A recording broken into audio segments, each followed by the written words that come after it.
So I want to just thank my colleagues again. Great remarks, and I think the takeaway, I hope for all of you, is that people have to believe, they have to have hope that there is an alternative, that there's a different way, that there's a better way. And there's a lot of New Yorkers that don't. They live in a place where maybe they've never heard a Republican message.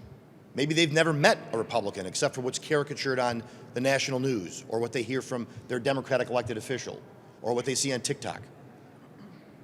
But there are real policies that this conference has drawn up, that we are advocating for, and that we are prepared to work with our colleagues to try to pass.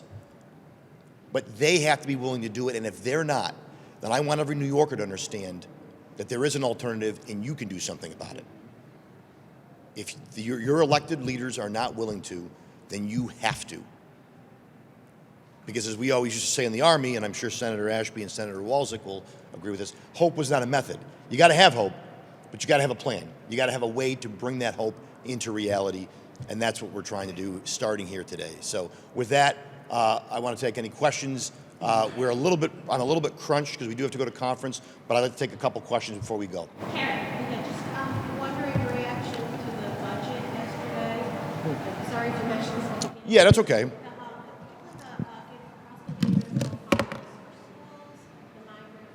Sure. So the migrant funding spoke about, but I'll certainly try to condense my remarks. Not surprised in any way that the governor is going to be sending billions of dollars to the city of New York for a crisis that the city of New York and the Democrats across New York State have created, and obviously federally.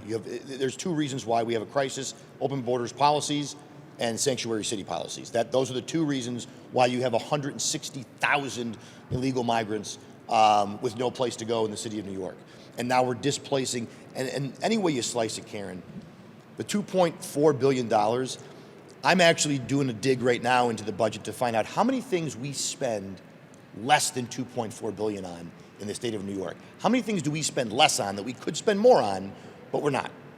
And how many people are ultimately displaced? How many resources are taken away to deal with this? And it's a self-created, it's a politically created situation. So not $1, our policy is that $1 should go towards this crisis until New York City, the mayor of New York, ends the sanctuary cities policies and come up with tell us how this is going to stop. Otherwise, next year it'll be $2.8 billion, $3 billion. It'll never turn off by itself unless you have a change in the policy that's causing it. So to this date, the city of New York has been unwilling, the city council, to even come up with or consider that. So that's on the migrant piece. On the get rid of the hold harmless issue. So the rhetoric that the governor talked about. Now look, the state of New York spends more per student than most other states. It's not the amount of money, meaning we spend, I think, plenty on education. It's how we spend it and where we spend it. But I would say to you that, so the governor made some comments in that vein that I actually didn't completely disagree with. Here's the problem. The way it will shake out at the end of the day, and you can see it from the aid runs that came out, is that it's all rural and suburban districts that are going to see cuts in spending, in some cases drastically, and not the cities. And that to me really smacks of hypocrisy, but it also smacks of partisanship. It just, you're not going to get many of these large city school districts, and I'm not going to put the finger on like the teachers, but the reality is we spend a ton of money. Most of the money in education goes to these big city school districts, and the outcomes are terrible. The return on investment is terrible. And it's actually poor rural, and in some cases suburban districts that already per pupil are dealing with less, and they have better outcomes. So where is your money going further, first of all, if you're going to talk about that? Because I think outcomes do matter. Everywhere else outcomes matter. It should matter in education as well. But I really am concerned with what this will do to rural and suburban school districts if the governor's plan is taken at face value. I have to believe that my colleagues on the other side of the aisle are going to have something to say about this. So we'll see where this goes at the end of the day. But I think based on the aid runs I've seen, I know many of my members are going to have real concerns with the practical plan the governor is rolling out regarding foundation aid.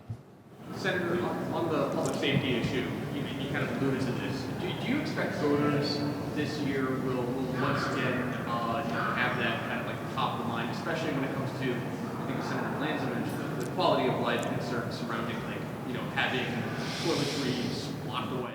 Sure. Look, I think a lot of New Yorkers, I think the challenge for a lot of New Yorkers is most New Yorkers,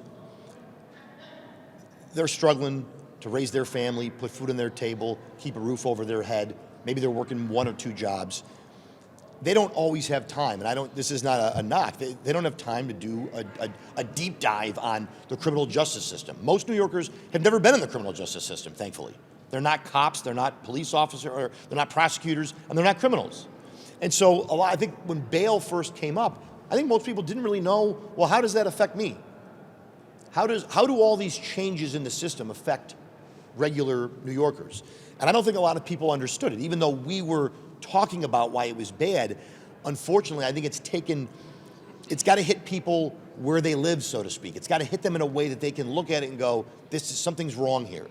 So when you go into the CVS or the Duane Reade and common household items are locked away, I think people would ask the question, why? Why is this happening? Why is this okay?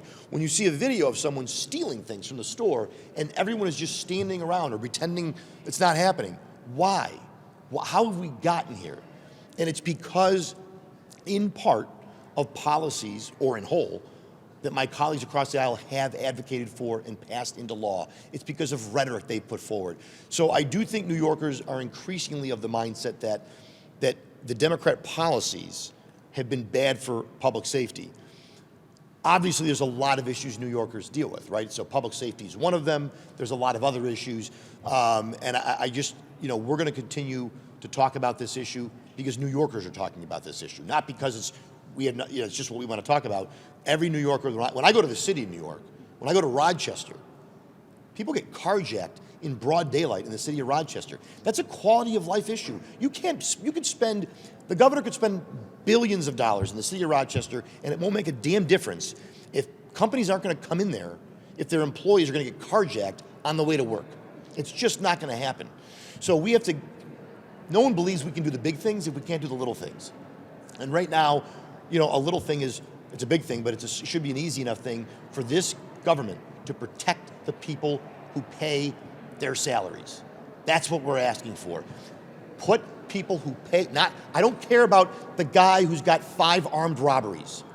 I'm sorry for whatever lot in life he had, whatever hand he was dealt with. Everyone's got a sob story.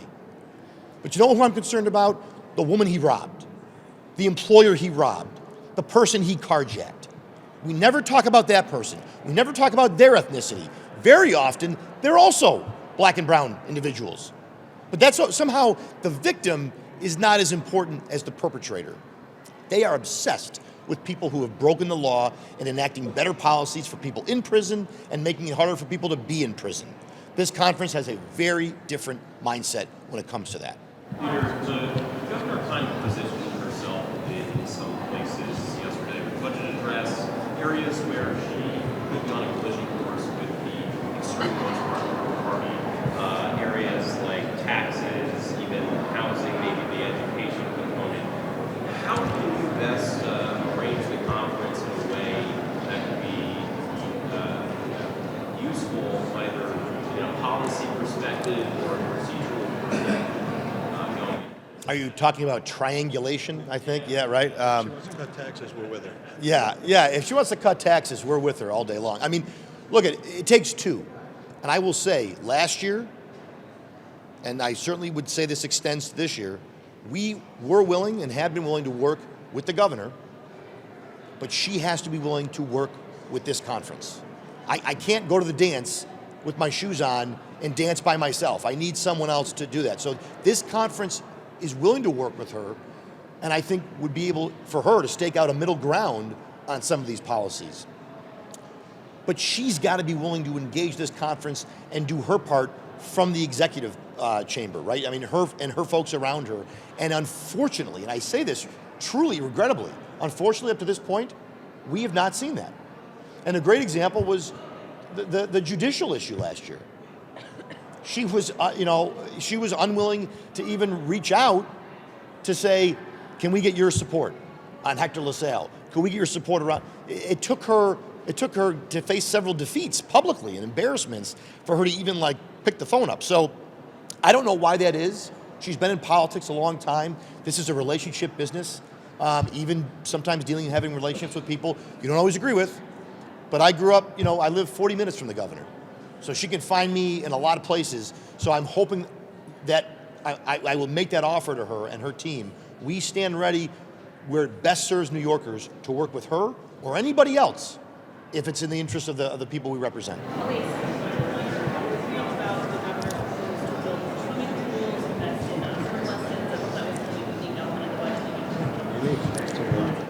Yeah, look, I said this the other day. I'm not going to sit here and say that kids learning to swim is a bad thing, or that making sure reading outcomes are better is a bad thing. Those are good things. But on one hand, I also have to ask, what the hell have we been doing for the last 100 years? Like kids aren't learning they're not learning how to read? I mean, that's a bigger issue. How did we get here? So I think that question needs to be asked. But I think the bigger issue is, it's obviously an issue we need to focus on, but is it the number one issue? She made no mention in her state of the migrant crisis. No mention of a plan to send $2.4 billion. She's going to spend several million on building pools.